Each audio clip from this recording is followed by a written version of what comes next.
Well, welcome everyone. How you doing this wonderful afternoon? Today we're going to have a really neat member mastermind call, and our special guest is going to be Stu McLaren, and I have my co-host Alex Mandossian from Australia. He's there. Say hi, Alex. And Hey. it's 3 o'clock in the morning there. That tells you the dedication that Alex has to interviewing great people and all that. So we're going to have a great call here. Just got notice from Stu. He's having a little bit of challenge getting on. He should be here shortly. So I was just communicating with him, so he'll be here in a little bit. But so to kind of get us ready, well, I'll just give a kind of an overview on what we're talking about today. Ultimately, we're talking about membership, in general, and we've talked a little bit about how critical members are versus clients. And actually, Alex is so good at this. I'll let him say this part because just having clients is not good enough anymore. You actually have to have members. So, Alex, why don't you explain a little bit about that? All right. Well, first of all, it's 3:05 in the morning in Gold Coast, Australia. So I'm in an apartment right now, and you see the background. It's dark outside, and I'm not in my usual location in Marin County. So there's a little bit of a light here. It's not the ideal conditions, but you have my heart, and you have the purpose of this hangout, which is all about membership. So let's take a look at the difference first between what a member is and what a client, customer, patient, or whatever you want to call them is. A member is someone who has an affinity or a relationship with another member. That's why they're a member. They're part of a community. Now, it depends on you whether or not that community is engaged or not. But a member is different than a customer or a client or a buyer or a prospect, or again, I'm just going to call them customers because that's the catch-all term. Customers don't have relationships with each other. They have relationships with you.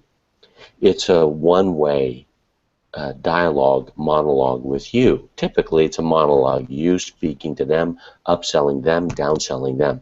Membership is more about engagement, where the buying decision is made automatically, or as my friend Raymond Aaron says, automagically, out of Toronto. And that happens simply because you're engaging with them. It's more like a marriage in a more intimate style of relationship, because there's a drawbridge, okay, and there's a moat, and there's a wall in this fiefdom that you've created. That's your membership site, username and password, like Twitter, like Facebook, like Google+, like LinkedIn, and as a result, they have more of a relationship with each other and you. And the big difference between membership and customership is that with that level of relationship with each other, they can end up putting you under in business or putting you over the top, as Zig Ziglar used to say. It's up to you and the level of engagement. So it's very, very dangerous and very exciting at the same time. Yeah, so just a quick update. Alex is in an undisclosed location in Australia, and it's 3 o'clock in the morning there. That's why he's talking a little low. At the same time, Stu McLaren is going to be joining us soon. He's having a little technical difficulties on getting on. But we got some really exciting things we're going to be focusing on today, of course, in this membership. As Alex just said, I know we just had double the amount of people come on board here just in a couple minutes. So I figured I'd tell you that real quick. But one thing you just said there, Alex, it just sparked to me one of the really kind of the dozens of different reasons why membership is so important. And one of the distinctions that you've made, which you taught me about a year ago about this, which was so amazing, which was this whole idea that membership sites are really, your definition is this, where you have a username and a password. There's a login. You have to log in to become a member. And that is a really beautiful definition, because technically that means, like you said, Facebook is a membership site in that sense. And not so therefore, not technically, yeah. It is a membership site. Right. Who said that you need to have a squeeze page to create an affinity or a relationship with people? You could just as easily have a membership login and have a free membership. Who said that you have to have paid membership? So right. American Express has members, Visa, MasterCard has customers. Well, American Express is very profitable as a result. Membership is closed source, like Apple, right? And regular customers are open source like Google. Now, you decide who has a more powerful model. Apple won the second battle against Microsoft. Microsoft won the first battle, but it's open versus closed. And in the world of relationship, a closed relationship is more meaningful, and you have cousins and family members, and everyone is coming together in a membership scenario, whereas with customers, they don't have a relationship with each other. That's neat. And one of the things I was thinking about here was just think if, since you have, you're a member of Facebook, say you have you're one of the billion or so, a couple, 1.5 billion, whatever the number is now, 750 million people who log in every day, right? So you have to ask yourself a question: are you ever going to mark that email that comes from Facebook as spam? And the answer is no way, right? You're not only not going to do that, you're going to be more likely to read it if it's in the context of what you asked for, right? And if you do change your quote-unquote email settings with them, it's going to be just taking a chunk of things out that you may not want to be notified of. But either way, you're never going to really opt out. And that's one of the beautiful things I was just thinking about this morning here about membership, and one of the beautiful things about it. So while email marketing has declined for certain issues, the fact is it's still hugely powerful. The only difference is if you have members, they're going to be watching these emails a lot closer. Well, the big confusion lies, and if you just joined us, right now it's 3:10 a.m. in Australia, so that's why I'm talking a little quiet. My kids are asleep, and I'm huddled in an apartment, and it's in the Gold Coast, so that's why I'm talking quietly. Stu just joined us. I haven't seen him in a long time. He looks the same, has the same head of hair, thank God. So it's not working hard enough. That's his problem. So going back to, I still have mine. The challenge that people don't get is just because you have a membership site doesn't mean that you need to create recurring income. From members, you can get higher-end clients because they have a community or affinity with each other. From members, you have higher frequency of engagement during Hangouts and any other kind of promotion you have. From members, you can crowdsource, and you can find out new ideas for products. From members, they don't have to have recurring income for you. People look at membership sites as a revenue-generating opportunity. It is, but what you have is you have an accelerated appreciating asset with members. With customers, that's a one-off. Okay, that's like an affair. Constantly, you have to go back and reignite that relationship, and it doesn't work in personal life, and it doesn't work in professional life. So having someone who you've indoctrinated into your family and getting to know, like, and trust them because they know, like, and trust you, and now there's this drawbridge and a moat and this wall around, bringing people, into your membership site. Who said you just have to get an email address and a first name for a squeeze page? Why can't you have a squeeze page like the world's most successful squeeze page on earth, Facebook.com? And why can't you have a username and password? If there's a login, that person is a lot more valuable to you in the future than if there's an opt-in. And that's the argument here. You can agree or disagree, but that's been my experience. There's a lot more high-end profits potential from members than customers, clients, prospects, patients, whatever you call them. Okay, back to you, and good to see you, Stu. All right, this is great. Well, that was I agree 100% with that. By the way, the amount of value that you can have with premium clients who are members as opposed to just clients is fantastic. Well, Stu, it's great to have you here with us. How you doing today? Thanks, guys. Fantastic. Well, I'm glad you could make it, and you were here talking about, of course, the power of membership sites and all that. Matter of fact, tell us what you've been doing lately. I love the fact that you have your family and so much of your pictures. I have 12 children. I don't know if you know exactly that. If I had 12 or not. I didn't realize. I love. What's that? I said I didn't realize you had 12. That's crazy. It is, yeah. Well, it's beautiful. The last time I saw you was with Alex's event several years ago, and I think I only had 9 or something, so I don't remember, but anyway. So it's great having you, and I'm glad to see that you have your family and all your pictures. It really makes me happy, and I really like that. Anyway, tell us a little bit what you've been doing lately and kind of, who you've been serving a little bit, and kind of lead us into this whole membership thing. Yeah, so I have been solely focused on developing the company that we started in 2008, and it started from the seed of an idea of creating a better membership platform. That blossomed into Wishlist Member, and now that's powering over 50,000 online communities, membership sites, online courses, etc. So my focus has entirely been on serving our customer base and making it better and easier for them to develop communities around themselves.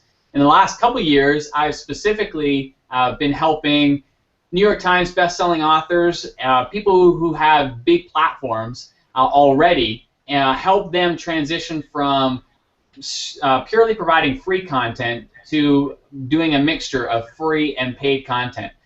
Because one of the things that a membership site is so great at doing is providing a real stable foundation for any business. And so, as Alex talked about, it's not just about recurring revenue, but at the end of the day, I mean, it is a fundamental core component to a business where if you have recurring revenue, it is going to be much more stable than one that is dependent on one-time transactions. So I'm in the business of helping people with large audiences transfer that goodwill into a recurring membership site. And one of the best case studies that we have is Michael Hyatt. He's a New York Times best-selling author when we connected, and he had a large platform, lots of people visiting his blog every day.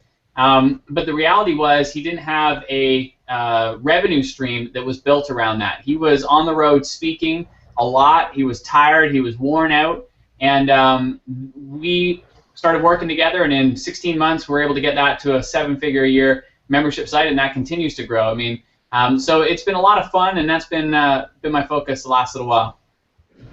Well, that's exciting, and I know Alex has got a bunch of questions he wants to ask you. I have just one myself that I'd like to get started with. Ultimately, give us a little bit, maybe it could be a minute or whatever, just about why, in your opinion, are membership sites so powerful in any person's business? Maybe you have lots of reasons, but tell me what you think the big, maybe aha, maybe just overall, why it's so powerful for people to implement in their business, almost in any business. What would you say are the reasons? Well, to me, it really boils down to two reasons, Mark. First reason, I already mentioned, that is the revenue. Much more stable, and when you have a stable revenue stream, what it does as an entrepreneur is it relieves a lot of stress. So, you're not having to chase new sales all the time. You take care of the sales that you've already made, and that's a real distinction and mind shift for a lot of entrepreneurs. And it's exciting because it just makes the experience of running a business so much more fun because it's a lot less stressful. So that's number one, is just the stable revenue stream. But number two is it allows you to go deeper in serving a particular group of people. When you are producing free content, for example, you are limited in the amount that you can invest in producing that content. So, I mean, if you are investing any money to produce content, that revenue's got to come from some outside source, whether it be you're earning it somewhere, another revenue stream in your business or whatever it may be, but you've got to fund that in some way. When you've got revenue coming in, it allows you to invest that revenue to be able to produce higher quality content and be able to serve on a much greater level. And this is really the opportunity for those of us, and I know your audience is in that category, who really want to serve and really want to help. When you have revenue that you can invest for those purposes, it allows you to be able to help and serve on a much greater scale. Yeah, that makes a lot of sense. I know we have, Alex, has been doing this membership site intensive coming up this month actually, and he's been really immersed in this. He's done 22 of these sessions over the last whatever period it is, and we know, love, and trust you and your platform and all that stuff, and we knew that you were a great person to ask a number of great questions for, and Alex has been immersed in this, and he has some great questions for you. So, Alex, I'll let you take it over from right now, and I'll do blue screen. Okay, well, with Wishlist, I think we're over 500 licenses that we've gotten, so we believe in Wishlist, that's for sure. The most important question, Stu, is in looking at what a membership site is by definition. Forget the technology and the platforms. A lot of people get caught up in that when they forget that the affinity with the members, the most important thing many times, and the technology supports it. But technology aside, what's the difference between a membership site and a regular website, in your words? Well, the main difference, I think, there's two differences. One is growth, and the other is connection. So under growth, when you have a membership site, it enables you to be able to grow your business on a much greater scale. So like I said, you're far less chasing one-time transactions and a lot more taking care of people who invest in you.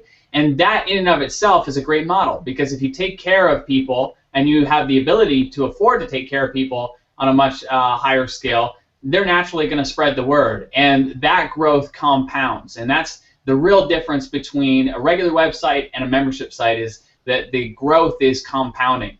The second thing is connection, and that is you're able to connect on a much deeper level with people when they are part of a community. You know, and that's a good example of this. You mentioned it as Facebook. I mean, there's so much community that's built around Facebook, but the challenge with Facebook is that it's very hard to be able to separate out the different interest levels, and there's so much noise on Facebook, where within a confined community, it's a much more focused effort, and people are able to build much deeper relationships as a result. And that's great for developing relationships with your members, but it's also great for your members developing relationships with each other. So growth and community would be the two distinguishing elements of a membership site.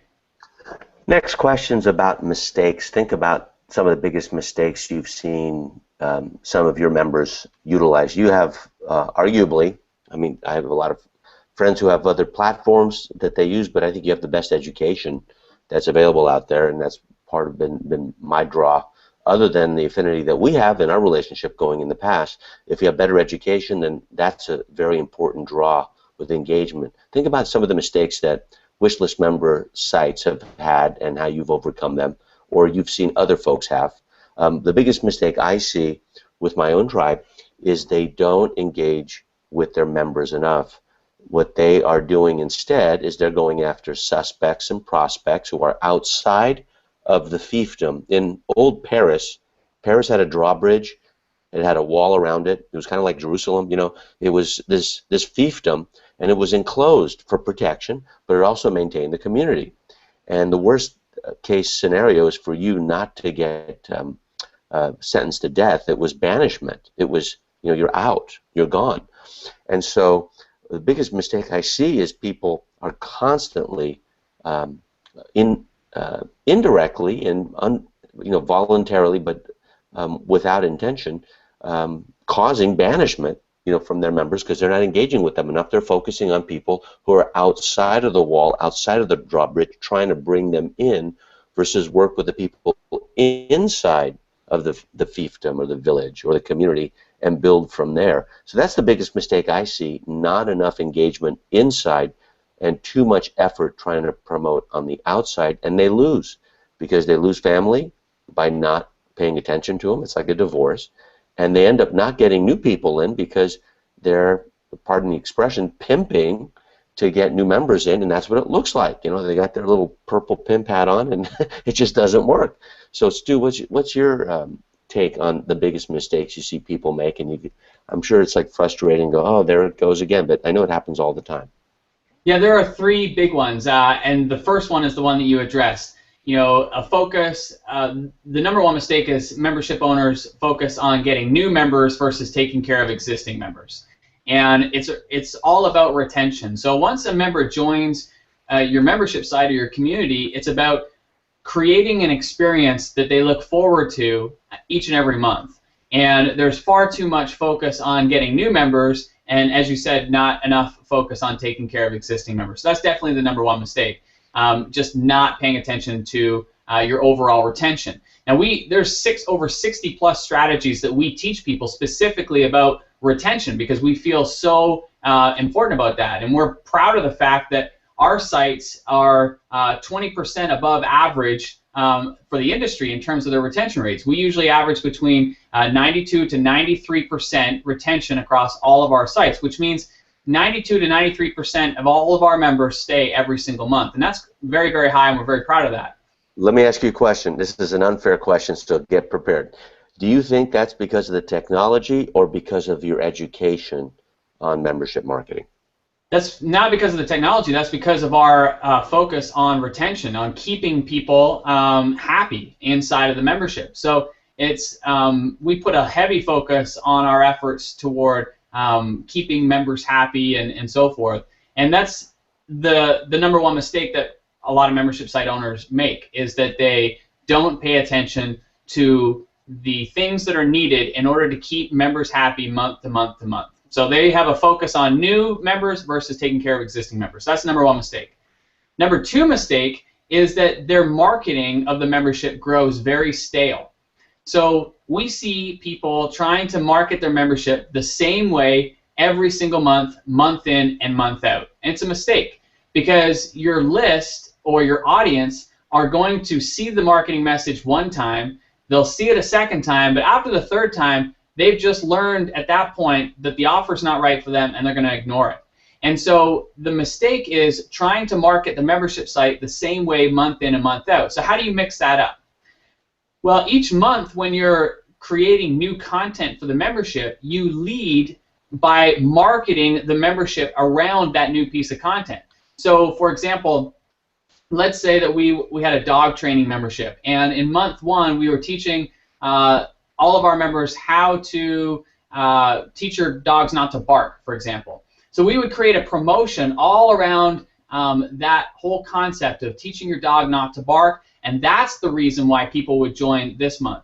Next month, perhaps the focus is on how to get your dog to come when you call. And so we create a whole marketing promotion around getting your dog to come when you call, and that's what drives people into the membership. So each month you're changing the focus of the marketing message, but it's always leading back to the same result, which is join the membership.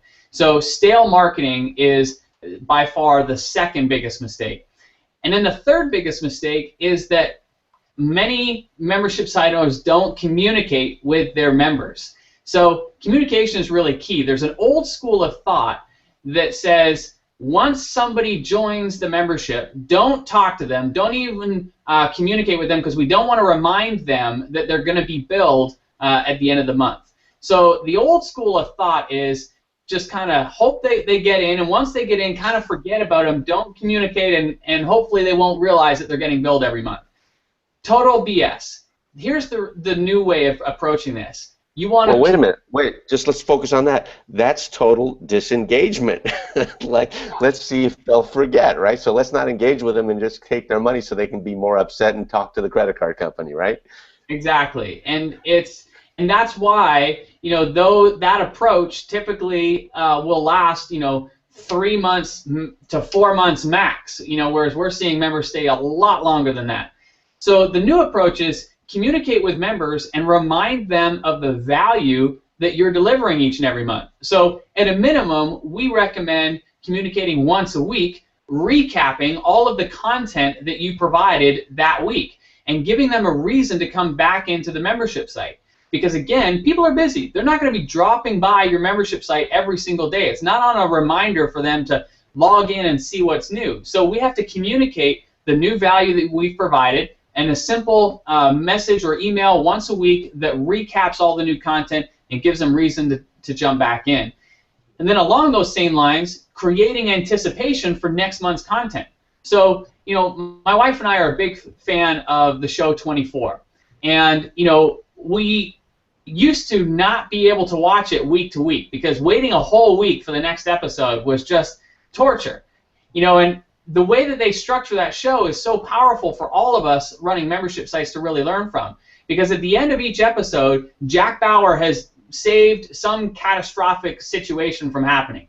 And then right at the end, when all is good, something crazy happens at the end of the episode, which leaves a big cliffhanger, creating anticipation for us to want to watch the next episode. So inevitably, my wife and I, we would just be watching, back-to-back episodes constantly because we just couldn't wait for the next one.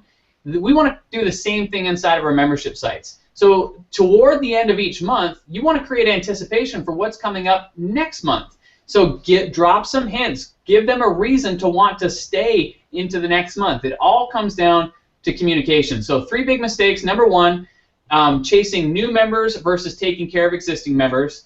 Mistake number 2 is stale marketing. Marketing your membership site the same way, month in and month out. You want to mix up your marketing. And number 3 is communicating with your members. Communicate on a minimum weekly basis and create anticipation for upcoming content.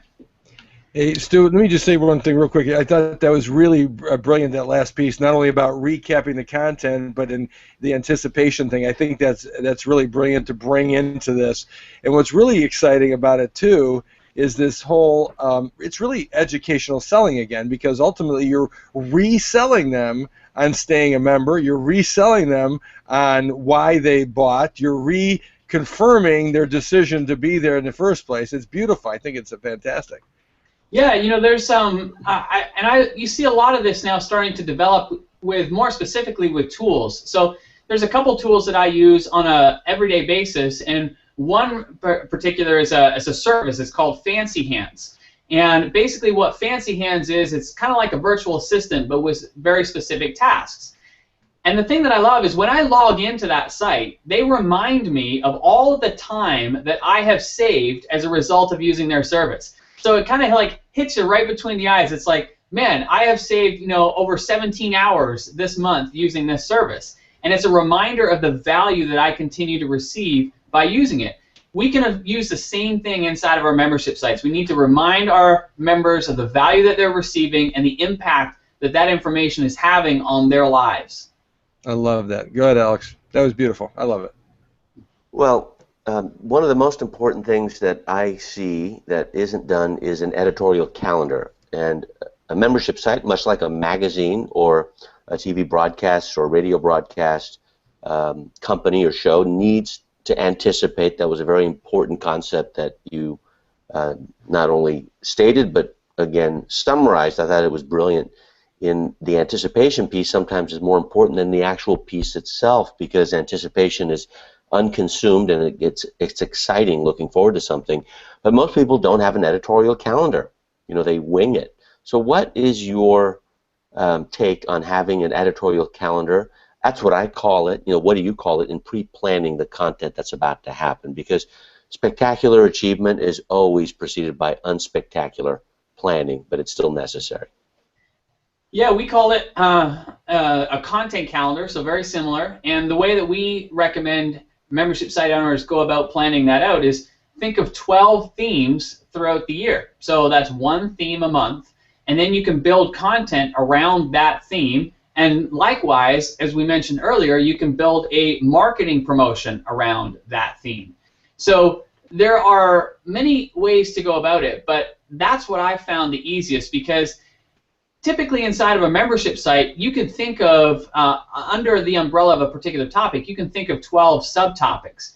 And then you can build out content from there that allows you to go much deeper. And that's typically the way that we do it. So that's one way. A second way is that we break it down into primary and secondary content. So here's a good example. Like with Michael Hyatt's membership site at platformuniversity.com, what we did there was we broke it out into two areas of content, primary and secondary. And the primary content is made up of 4 pieces. And the reason it's 4 is it's one primary piece per week. And so for Michael, that meant the first piece was a master class. So that was a deep dive on a particular subject where he either interviews somebody or somebody interviews him. Now, we do high production with these, so these are in-person video interviews, 3-camera shoots, so the quality is really high. Those typically last, 30 to 40 minutes in Michael's case. The second primary piece of content for Michael is a member makeover. So this is where a member submits their particular site, and Michael and his oldest daughter, Megan, who's a branding expert, they basically go through and show how to improve that particular platform across their existing membership or website and across all of their social media accounts. The third primary piece of content is what we call the backstage pass.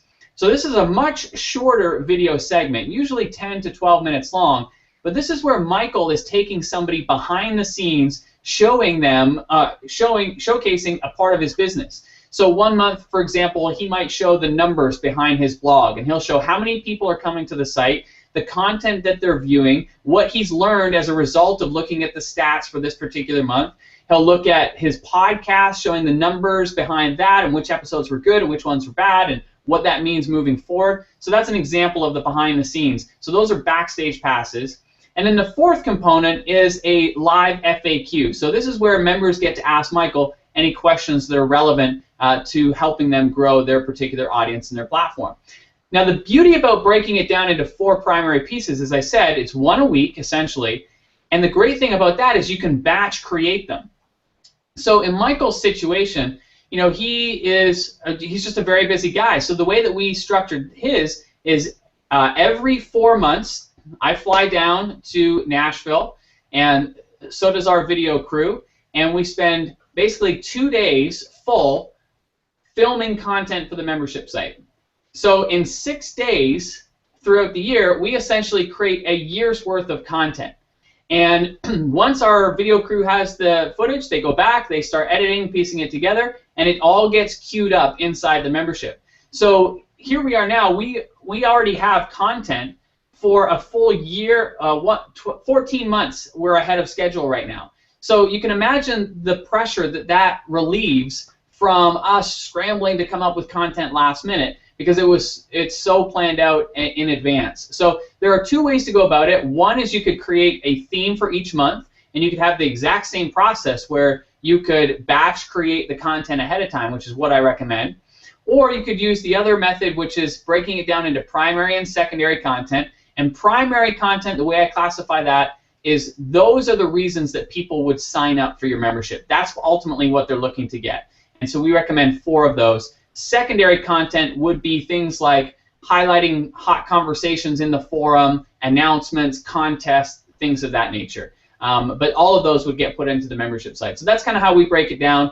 Primary and secondary content, and then you could also do it around a monthly theme. All right, here's a biggie, and there's a lot of debate, at least with our tribe. When you send out an email to members, do you have the content behind the wall, the moat, the drawbridge of the username and password, or do you give content to them in the email? Do you require them to log in to consume, or do you give them stuff outside of that login area? What's your take on that? It really depends on the focus of the membership. If the membership is more information focused versus community focused, then yeah, you could definitely deliver it via email. If you're trying to build a community, I would recommend that you put the information inside the community, because that's where you want the engagement happening. It's very difficult for people to engage with a community when they are reading an email. The most they can do is reply to the email, which is just going to go back to one particular person. So we want them engaging with the content, leaving comments, interacting with each other, tagging each other, involving people into the conversation. That all happens inside. So it really depends on the focus. You know, we have many customers who have a membership site that's focused on just delivering information. So their members are not interested in community. They just want information. And when they just want information, don't force community on them. But if you're looking to create a community and people want to be able to connect with each other, then put the information behind the wall, if you will, so that members need to log in, and from there, now they can begin interacting with each other, and it's a great way to do so. So it just depends on the focus of the membership itself. Do you recommend? I had a quick question about that real quick. What exactly, in what cases would you create or want not to create community, I guess, is probably the biggest question. When would you want to do that, really? Like a good example, one of our customers, he teaches stock trading. So stock traders aren't necessarily interested in interacting with each other. They just want to be told what trades they need to be making that particular day. So it's far less focused on, you know, the community aspect and spending time interacting with each other, and far more focused on the urgency of getting the right information at the right time. So in that situation, they don't want community, they just want information. Makes sense. Yeah, the other thing is with engagement, do you recommend having the community go outside of the membership area and engage with each other, let's say in a more public Facebook group, and risk that, or do you have the community engage inside? Like, is there a strategy you've used to show that engagement can bring new members in by having existing members engage outside of the login area? So I used to be very opinionated on this, and my opinion was never build a community outside of your membership because you don't own that platform. So, you know, Facebook could turn around tomorrow and say, you know what, this whole Facebook groups thing is just not working, so we're going to pull the plug. And if you've built your community around a private Facebook group, now you're hosed. So that's one of the reasons that I always recommend creating the community aspect on your own platform, because that's what you own and control. With that said, my viewpoint on that has shifted a little bit, primarily because the reality is Facebook is where everybody is. So go where the people are, make it easy for them, and give them reasons to come back to the members area. So I think there's a lot of benefits to engaging on Facebook, because that's where people are.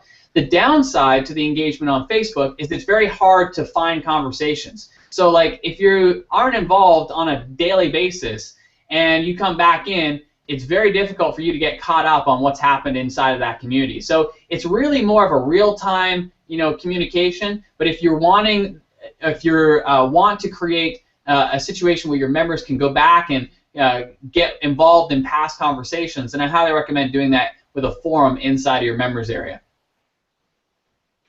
Okay, well, for everyone listening for the first time or watching for the first time, one thing that we have found engagement to really have a huge impact is a live event where it's 45 to 60 minutes. We have one once a week every Friday, and the event we're talking about in this case is a hangout.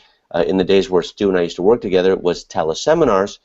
Today it's hangouts for me, and ironically we use Google Plus and Facebook comments for engagement. Now the members are our members are outside of our membership community. They know each other, and that familiarity and that level of affinity they have with each other is infectious. So when people are engaged in the live event that we have every single week on an editorial calendar that we repurpose for content, other people see it.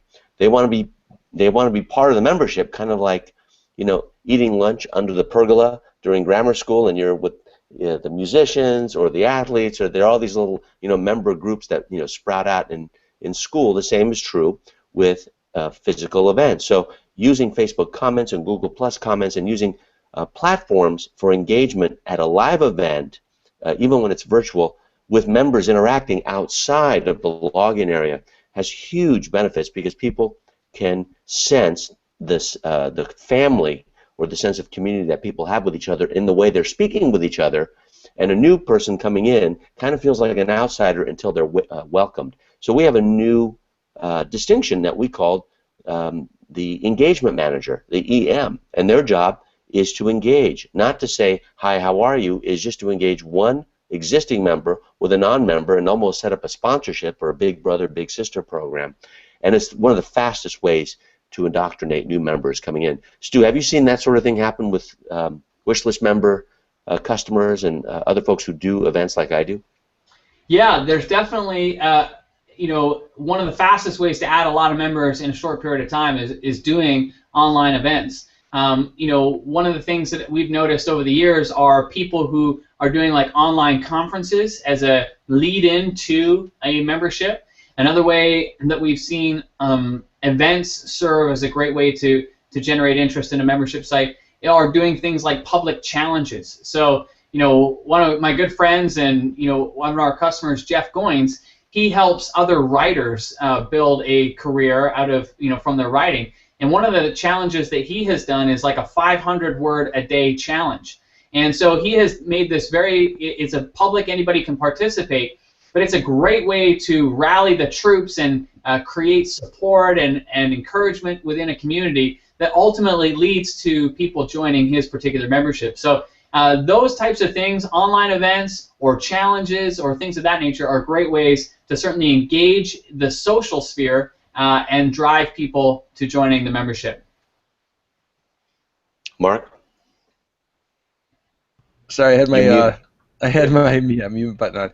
Yeah, that was really pretty profound. I think what's happening with that whole concept is that I know with in our case with the Hangout side of things, we've been able to continually bring in more and more members to our fold.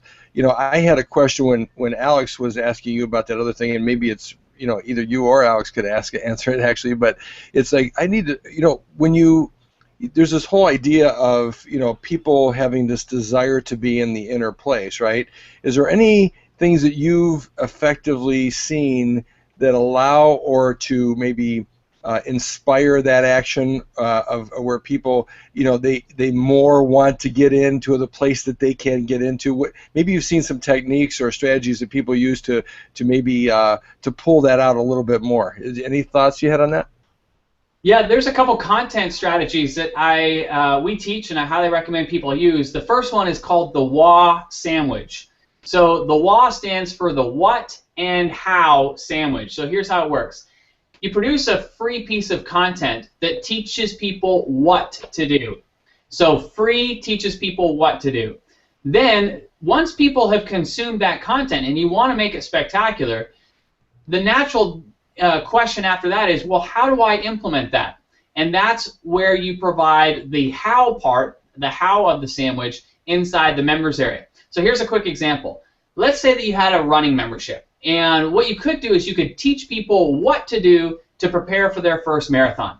So you could say, pick a race is number one. Number two would be, create a training plan. Number three would be create a meal plan. And number four could be things that you do, the night before the race, as an example. So that's telling people what to do to prepare for their first marathon.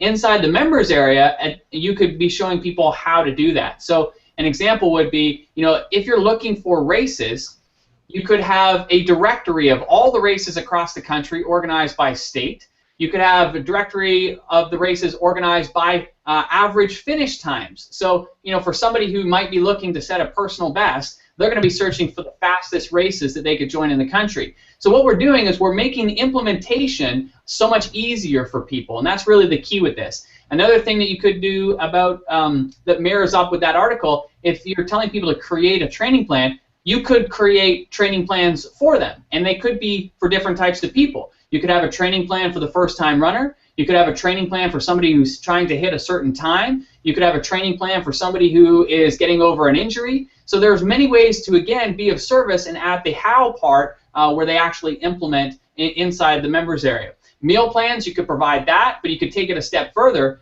and not only tell them what to eat, but you could have the actual recipes. And if you really want to make their lives easier, you could actually have the shopping list. So they could just print that out and go to the grocery store and buy those things, knowing now they have everything they need to prepare all the meals for that particular week. So the reality is, inside of a members area, our focus is to help people implement what they learn fast. So the WHA sandwich is a great tool for that. Teach people what to do with your free content. You show people how to do it in the paid members area. So there's a lot of other examples of this that aren't necessarily the actual how, but they might be additional components. So another good example, recently I saw somebody who had a great article teaching people not only what to do, but showing them how to do it with images and directions and so forth.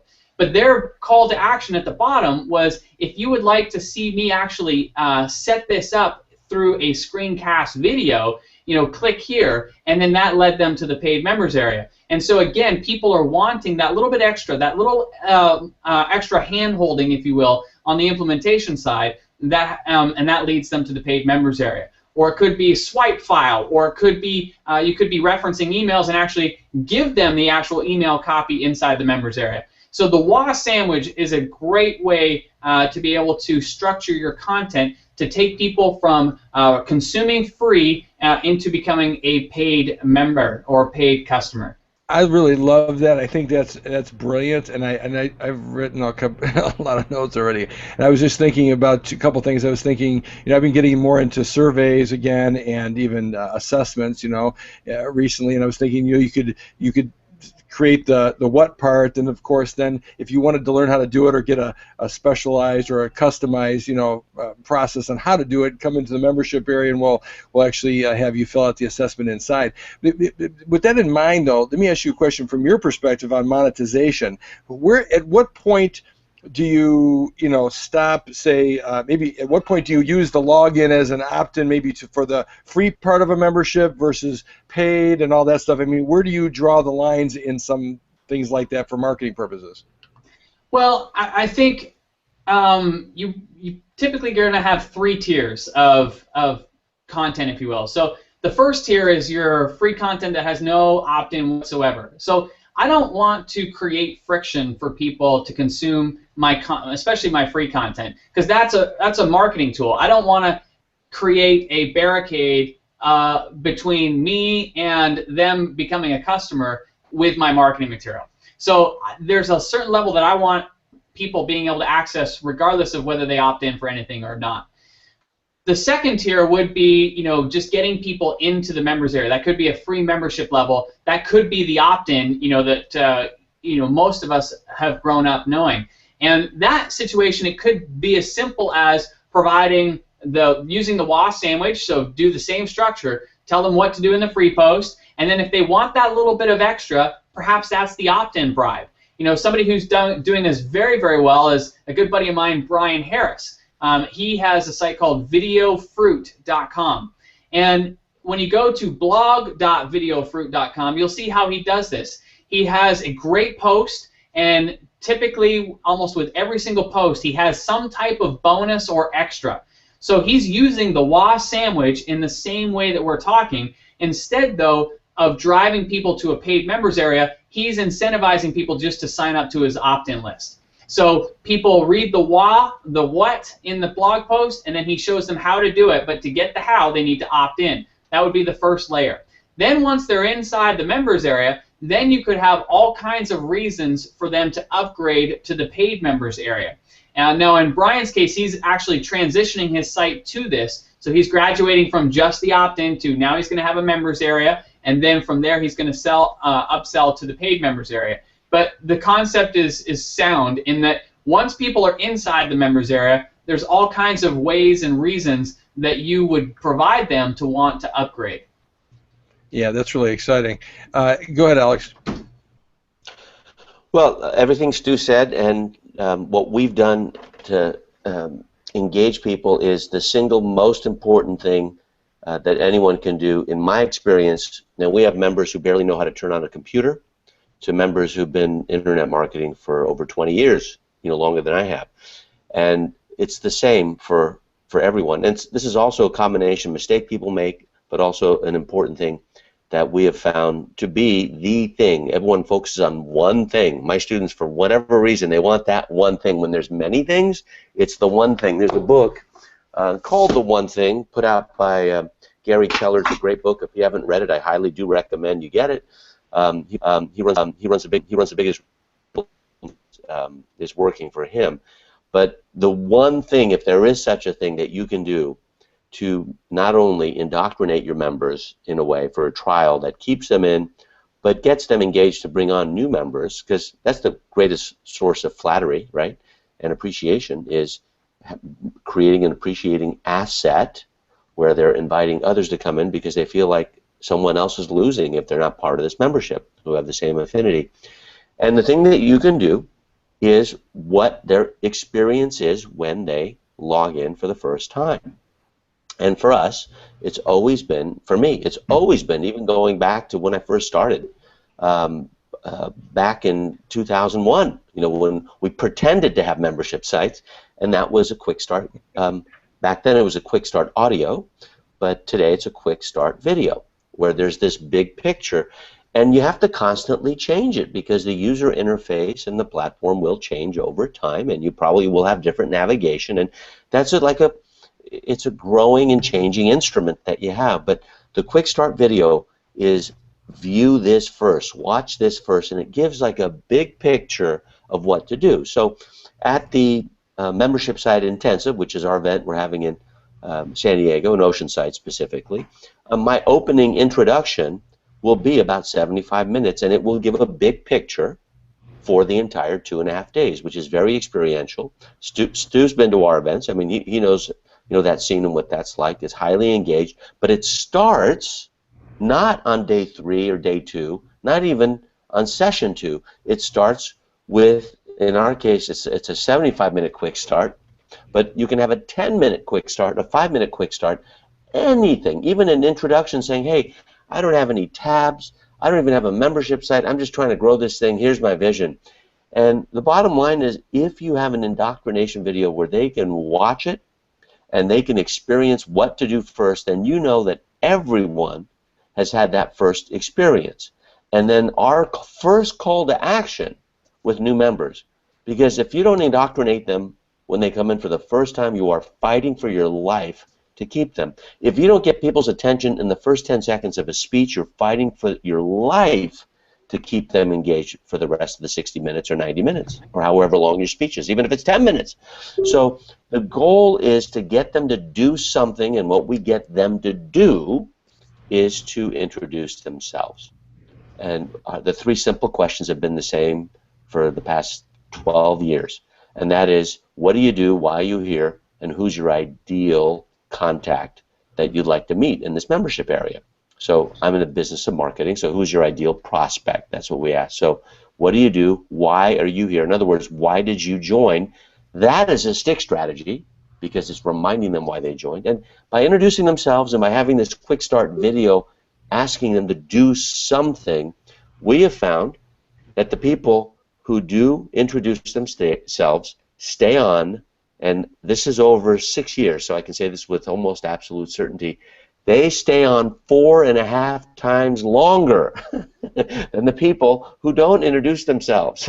So it's a simple thing. It's really simple to do, even if you don't have the whiz-bang tabs and all the little different engagement tools that other folks have that you may have experienced. You can have a very simple video to introduce yourself and have others introduce themselves, and that's what I recommend all of you to do, at least from my tribe, on how to make this thing work, even if it's a free membership. That's critical. If you don't complete your LinkedIn background, you don't get the Google juice you deserve. So that's one of the things you want to do at LinkedIn, is create your background. On Facebook, it's something else. On Twitter, it's something else. But there's something you got to do at every membership site. Introduce yourself, have a quick start video, and then have them introduce themselves to others. It's a fast way for you to keep them longer from a very self-serving perspective. Stu, what's your experience with that? Have you found that to be true or false in your case? Well, I love that you brought up the one thing, because that's right here on my shelf too. Quickly made it to my top 3 all-time books, so I love that book.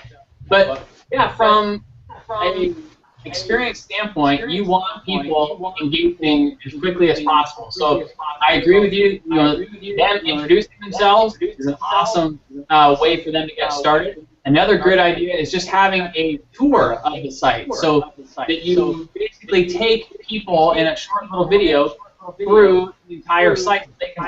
They know where they can find different things and how to get started. Because a lot of times, if there's so much inside the members area, members get overwhelmed, and then they don't know where to start or where to begin. And if they don't know where to start or where to begin, they leave. And once they leave, it's very difficult to get them back because they've had a bad experience. So you hit the nail on the head. The first experience is the most important. And the quicker they can get familiar and comfortable inside the members area, the higher the probability that that member is going to stay a lot longer. So I think it's a great idea with the introduction. I also like a tour of the site. And specifically, no matter what, you've got to guide them as far as their first step. And once you guide them, typically members will follow the steps if they want to get the most out of the membership. Final question for me is, what's the future of membership site marketing? Where's it going? There's a few things. Number one, shorter content. So what's happening is, I had an experience recently. I purchased a $2,000 course. I was real excited about digging into it. The course was made up of 7 modules, so that's pretty typical. And then within each module, there were 7 to 10 lessons. And here's the kicker, Alex. Each lesson was 60 to 90 minutes long. So basically, I'm trying to find 7 to 10 hours a week to be able to consume this. And you know, you've got kids. I've got kids. Mark's got a whole lot of kids. Finding 7 to 10 hours a week is just near impossible. So here's what happens. I get in there, I'm all excited and ramped with the content, but I'm having a very hard time even getting through 1 or 2 of the lessons. So now after a week, I've fallen behind. After week 2, I'm way behind. Now I'm starting to feel overwhelmed. Now I'm like, I'm not going to get the value out of here, and now I'm having second thoughts about the course. That is a very, very common situation for a lot of members who join membership sites. So how do you combat that? How do you prevent people from getting overwhelmed and canceling? You create shorter bite-sized pieces of content. 10 to 15-minute lessons max. And if possible, shrink the number of lessons needed to be able to communicate the point. Forget the fluff, forget the intro. I don't need to know your life story. I'm here to get specific information from you. Here's a good example. Recently, last year, we launched a new course for Michael Hyatt called Best Year Ever.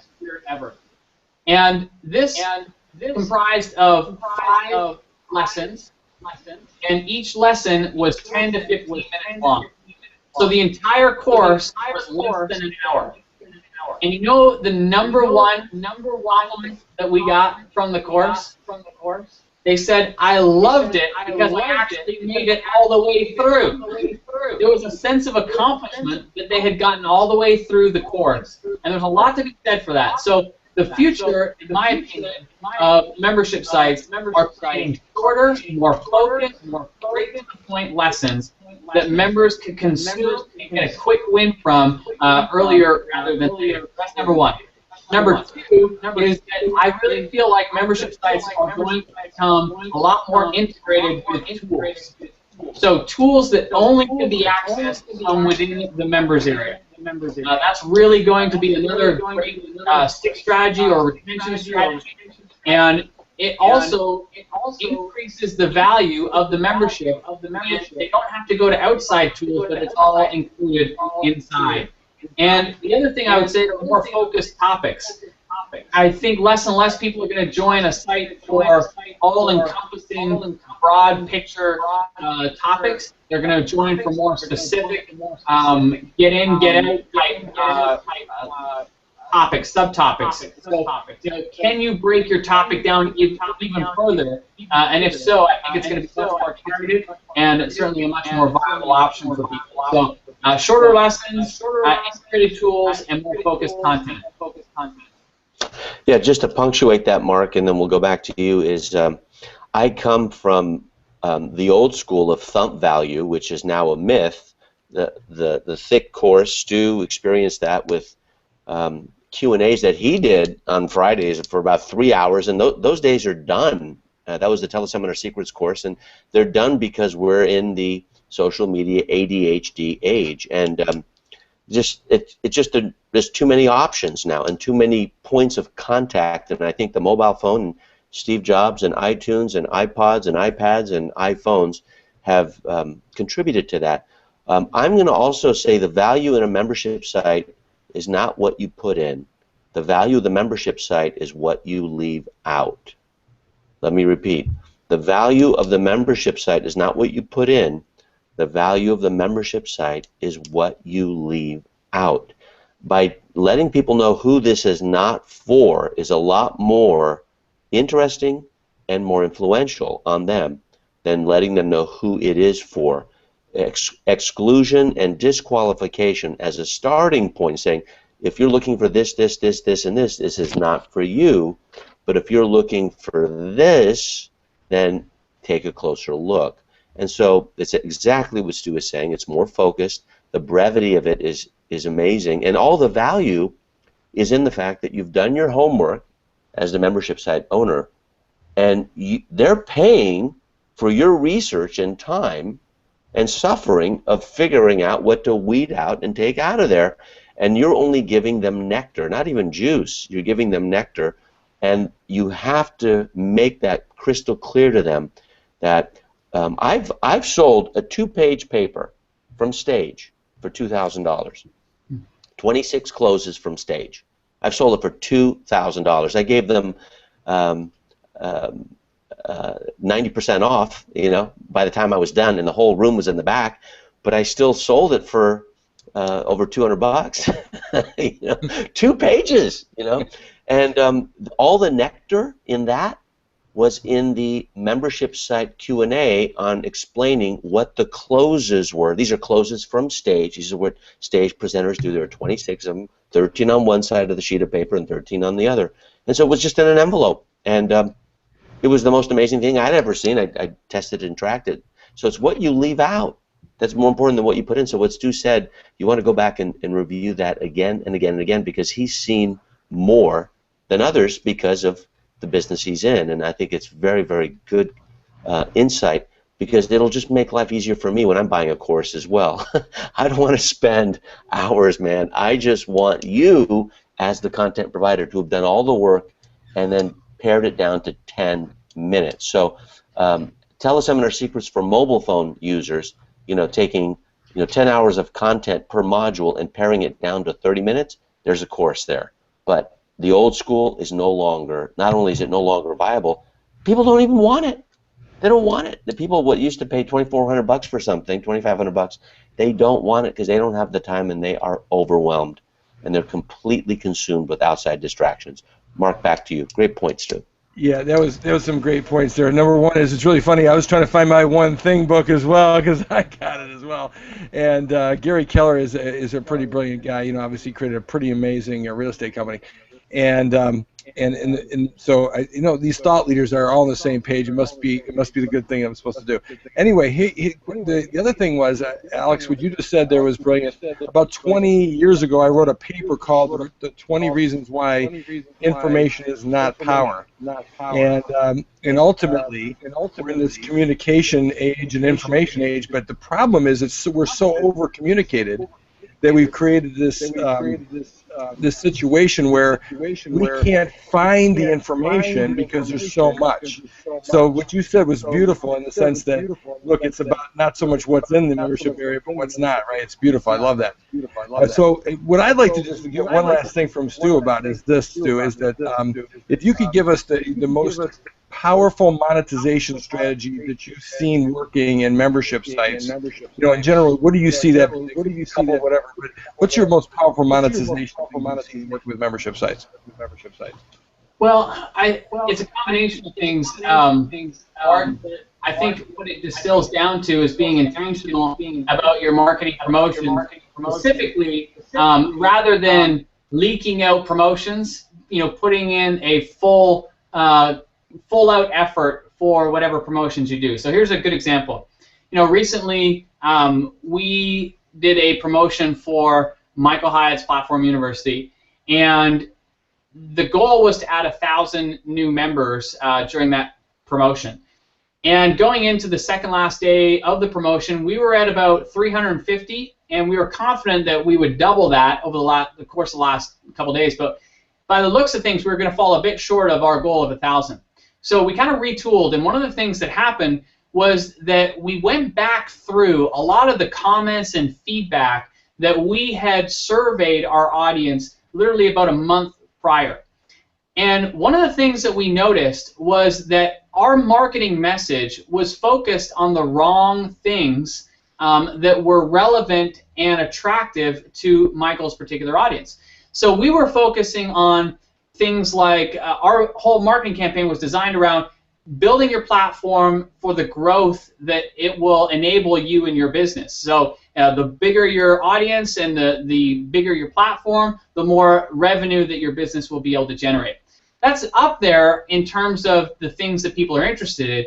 But the thing that's on top of that was that people were more interested in his audience to spread the word and to get their message out and to reach more people. So they were less interested in making money, more interested in having impact. So 2 days before the end of that promotion, we retooled the marketing message, and we put on a live event, a one-time webinar. And our whole team just went to work, and we created a spectacular webinar. Everything was dialed in terms of the presentation. Michael had all of his slides professionally designed. In an hour's presentation for a webinar, we had 127 slides. Very important for anybody who's doing webinars, because you got to keep things moving. People don't want to be looking at the same screen for longer than 2 minutes. If you do, you lose them. So we had 127 slides, all professionally designed, and the whole content was top quality from top to bottom. But it was a show. It was an event. People were there live because it was a one-time thing that we were doing. And the whole promotion geared toward getting people on that webinar. Well, the webinar was great. The engagement was fantastic. We had our whole team supporting the engagement behind the scenes on Twitter, on Facebook, all the comments. So it was an hour-long presentation. Then we did an hour-long Q&A, and where I was asking Michael the questions that were coming in from the audience. At the end of that promotion, we ended up doing close to 1,600 new member signups as a result of that. So that's significant in terms of the revenue for that membership. That was over a $500,000 launch if you expand it out. And so I share that with everybody because too often times we leak out our marketing, just kind of putting it out there and hoping that it does its magic. But sometimes you really got to dig in, and when a promotion is not going as well, I would encourage people to take a step back and look at the messaging. Is the messaging relevant for your particular audience? Because you might be trying to sell benefits that your audience aren't as interested in as other benefits, and that was the case for us. So we retooled the messaging. We directed everybody to a live webinar at the very end of that promotion, and the content addressed a lot more of the benefits that they were looking for, and we saw the results in terms of the signups. So the big lesson here is that definitely event-based promotions are a great way to add a lot of members in a short period of time, but don't get lazy with those events. Put a full-hearted effort into creating presentations that your audience is going to very much be attracted to. Go the extra mile in making sure that the slides are well designed, because that demonstrates that you've put effort into this. Go the extra mile in making sure that it's well coordinated and well orchestrated so that it's fun for everybody. We had contests throughout. We had engagement and all kinds of reasons for people to participate. And then lastly, make sure that the offer is going to be related to their most important benefits they're looking for. And if you can align those things, you'll be able to generate a lot of signups in a very short period of time. So big lesson there, event-based, but put the full-hearted effort into it when you do it. I'm seeing one thing here that's really kind of exciting, and that's from the membership side perspective of what you just said, in addition to the event side, which is two things. One is make sure that you're surveying, assessing, and tracking the things they think is important. Most importantly, I guess, make sure you use that information, right, and putting it into these campaigns, which is beautiful. That was beautiful. Yeah, there's a gentleman I highly recommend your audience go learn from. His name is Don Miller. Now, specifically, you want to go to the blog let me think here. It'll come to me. But he's got his name's Don Miller. He's a New York Times best-selling author. But he started a new company that helps brands tell their story. He's got a free ebook on his site. Let me find it here for everybody. But the bottom line is, once you learn how to tell the story of your company and the messaging, Storyline blog. Storyline blog. Don Miller. There's a free download there called How to Tell a Story, and it's a powerful ebook, especially if you absorb it and go through the process of creating your story for your particular product, for your particular brand. And I first experienced this. We did a one-day session with Don, and it was fascinating for me because one of the things that he did was he showed a picture of this nice leather bag. And he said to us, "How much would you pay for this leather bag?" Looked like a great leather bag, and we all said numbers in the range of $300 to $400. And then he said, "Okay, now I want you to watch this 4-minute video." And the 4-minute video told the story behind the bag, and man, was it powerful. And at the end of that 4 minutes, he said to us, "How much would you pay for this bag?" And we said, "We don't care how much it is. Where do we buy one?" And he said, "You can't buy one right now because they are sold out." And here's the key thing to this. The bag itself did not change, but the perceived value of the bag changed dramatically based on the story behind the bag. It's a big lesson for all of us, because if you're not telling the story that resonates with your audience, it's going to be a much harder sale. When you can align the story with the wants, desires, and needs of your audience, the sale is very, very easy. So back to Michael Hyatt's example, that's exactly what we did. We had a misalignment with the story that we were trying to tell and the story that was aligned with the audience. Once we got those things aligned, the marketing and the conversions showed accordingly. That's great. That's great. Alex, you were gonna. I know you were gonna say something. No, that's Okay. what Stu just did. Is he recommended something, and if he did that at the beginning of this hangout, it would have had a different impact than after being interviewed. And at the very end of the hangout, he gave a recommendation, and that recommendation is a testament to what a membership site can do internally. It's what you're leaving out is more important than what you're actually putting in. So that's a very simple, single recommendation, one call to action, and it's very relevant to everyone watching right now. So I think, you know, we're eating our own cooking on this hangout, and I'm done with my questions, Mark. I'm sorry. My quick question here, in wrapping it all up, Stu, is if you could give like 1 minute word of wisdom to everybody about membership sites. Now, Alex has got his great event coming up that you kind of know about as well. And if anybody's interested in going there, there's a button to the right of this. To this hangout, and it kind of give you more information. Actually, the event is sold out, but you could at least attend the live cast if you'd like, which you get access it from your home and office and things like that. But yeah, ultimately, Stu, if you could share with us kind of like one word of wisdom, if you had to tell everybody in the world who is, especially in business, why they need to get into the membership side of things, why they need to do the work here that we've been talking about to actually lead them through getting members instead of clients, working on the conversion systems, working on this whole process of the what and how approach and some of those other things that can bring these people in, allow them to become members, allow them to log in, allow them to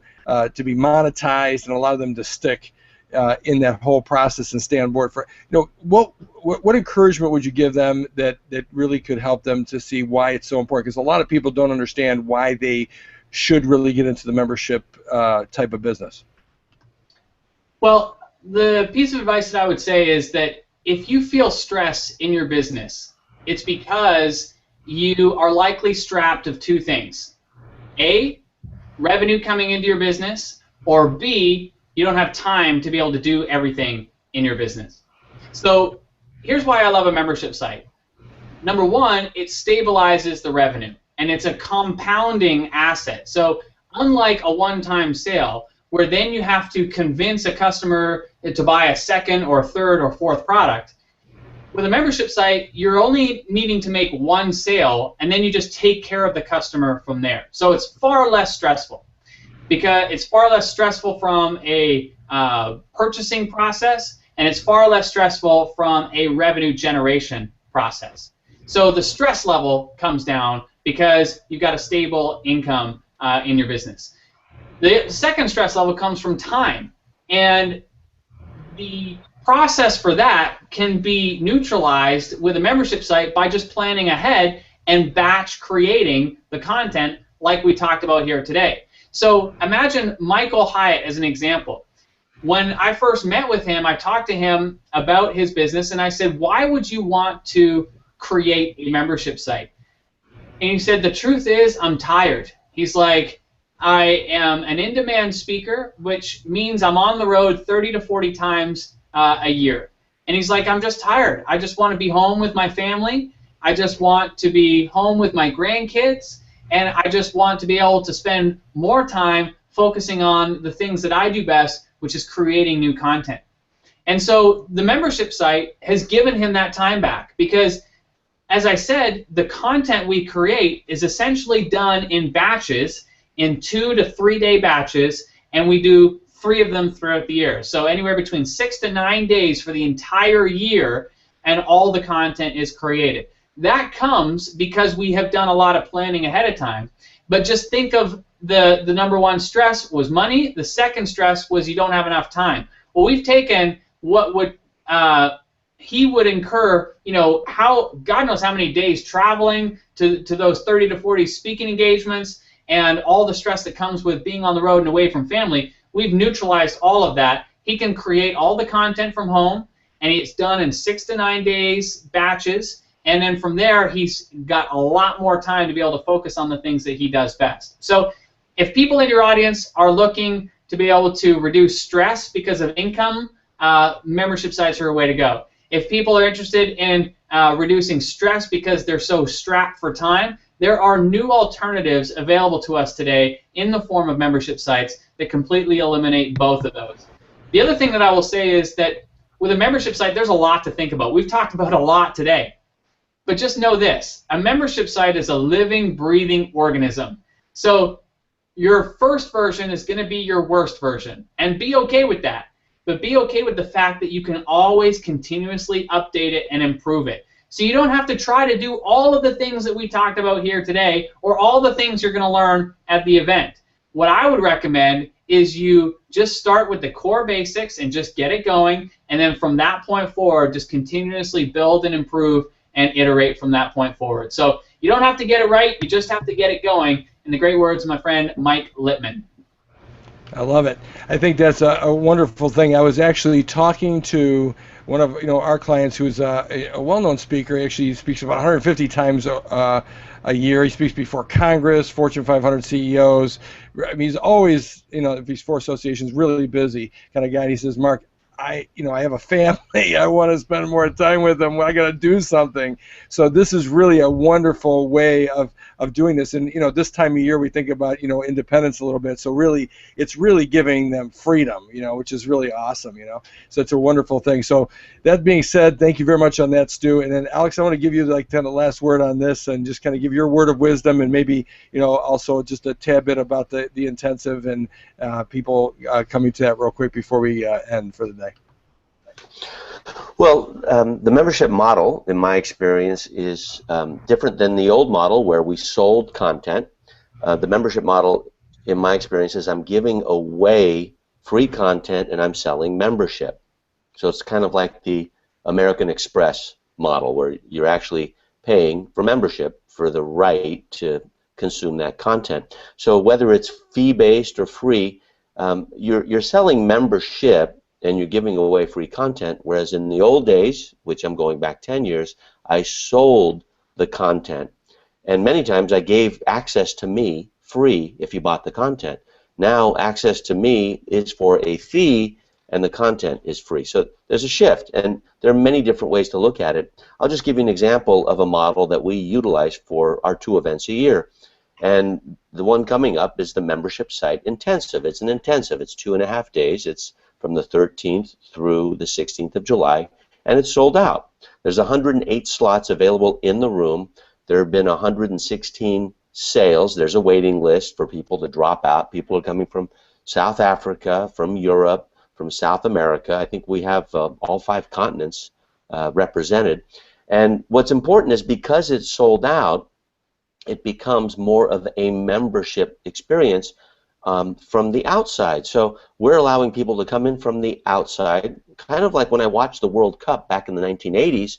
Argentina was playing. I know Stu's a big football fan. They call it soccer in the United States. But before we stop, I want to know who he thinks is going to win the World Cup. I have my own thoughts about it. We're watching at 3 a.m. here in Australia. I've been watching it at real time, when I was in the U.S. And the funny thing about the World Cup is you can actually go to a venue and watch it for a fee on a huge screen. Amsterdam has been doing this, parts of Brazil, Argentina have been doing it. I did it when I was in Los Angeles. Well, we're doing the same thing with our event. So people can watch the live cast, biglivecast.com, where you can just click the link you see in front of you wherever you're watching this.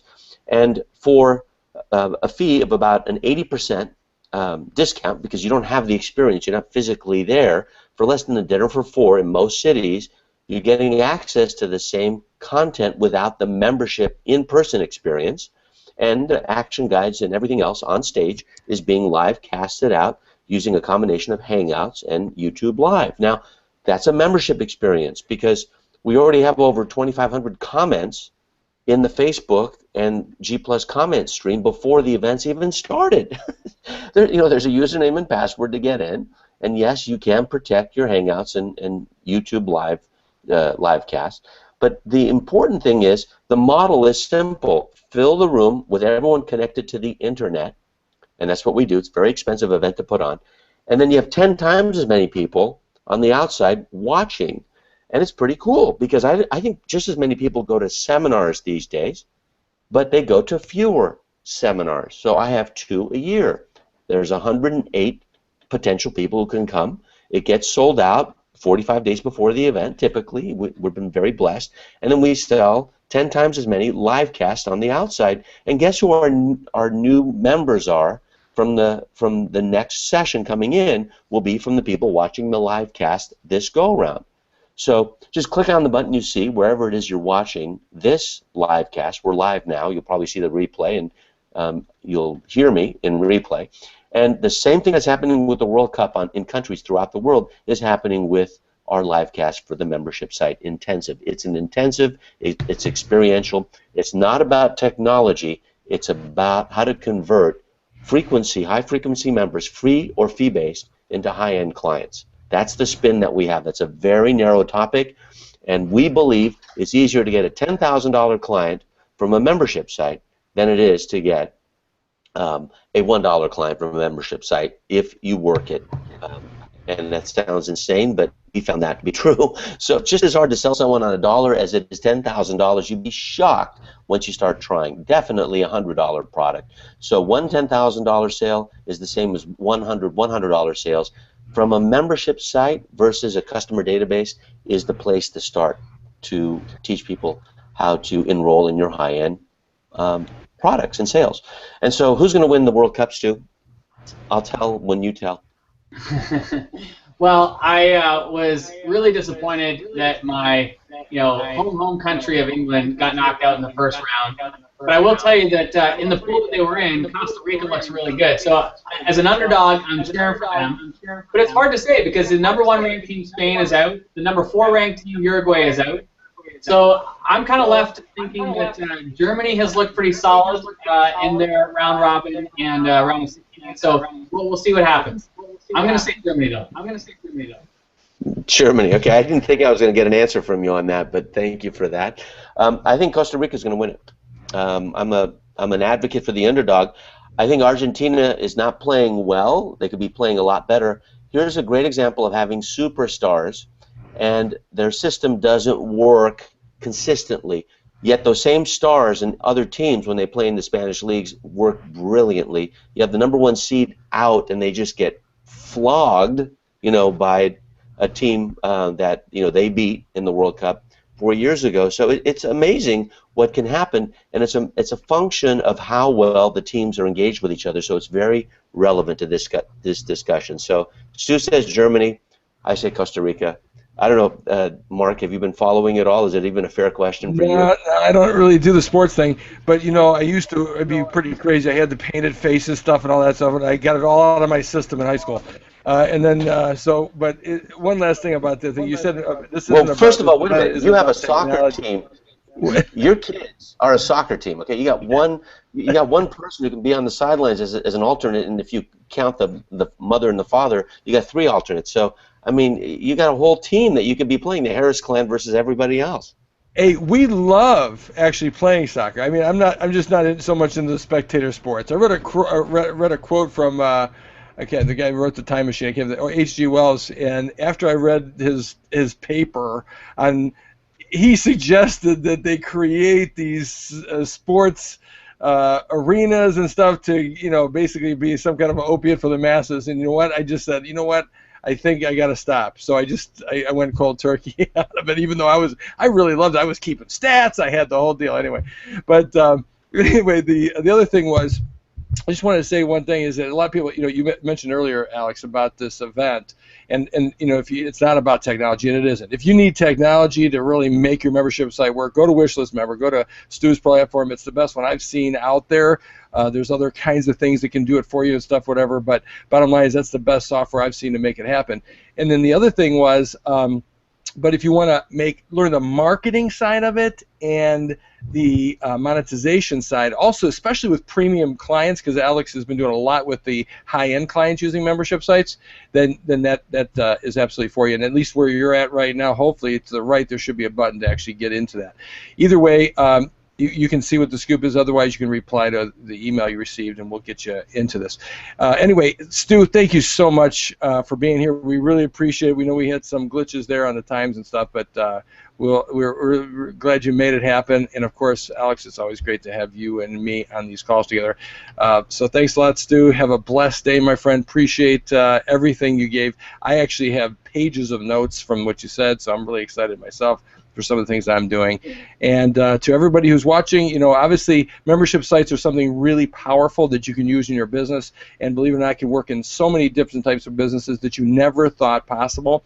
Really explore it, make it happen in your business, bring people in, and allow them to be a part of or have a relationship with you, and you'll do really well, and you'll help them in ways that allow them to really help you change the world through helping these people. So it's a pretty great thing, and if you have an idea that you want to change the world, this is one of the best ways to do it, because you can get these people who are raving fans because they're so close to you and understand what you're doing through these kind of platforms and systems of having members. So it's great having you here, guys. Have a blessed and happy day, and hopefully you got to see the whole thing. If not, we'll get a replay out to you soon. Anyway, take care, guys, and so long.